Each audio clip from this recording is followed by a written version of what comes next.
Saudi আরব ও সংযুক্ত আরব আমিরাতে অবস্থানরত প্রবাসীদের জন্য 11,000 মেট্রিক টন ইলিশ রপ্তানি করবে অন্তর্বর্তী সরকার। আজ সোমবার সচিবালয়ে এক সংবাদ সম্মেলনে মৎস্য ও প্রাণী সম্পদ মন্ত্রণালয়ের উপদেষ্টা ফরিদা আক্তার এই তথ্য জানান। উপদেষ্টা ফরিদা আক্তার বলেন, নিষেধাজ্ঞা দেওয়ার কারণে 2012 সাল থেকে ইলিশ রপ্তানি বন্ধ। 2023 থেকে 24 অর্থবছরে ইলিশের উৎপাদন ছিল 5.30 লাখ মেট্রিক টন। বর্তমান অন্তর্বর্তী সরকার দেশের মানুষের জন্য ইলিশ সরবরাহ বাড়ানো ও দাম নিয়ন্ত্রণে রাখার জন্য সচেষ্ট।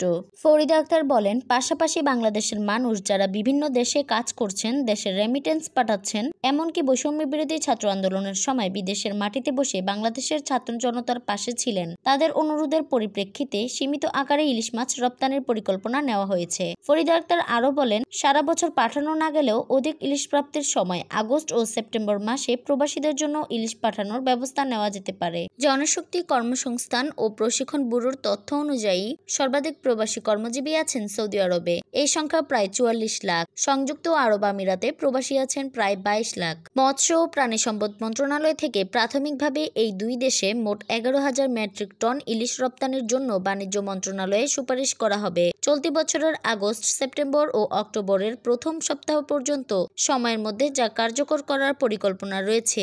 এরপর অন্যান্য দেশে পাঠানোর বিষয়ে বিবেচনা করা হতে পারে।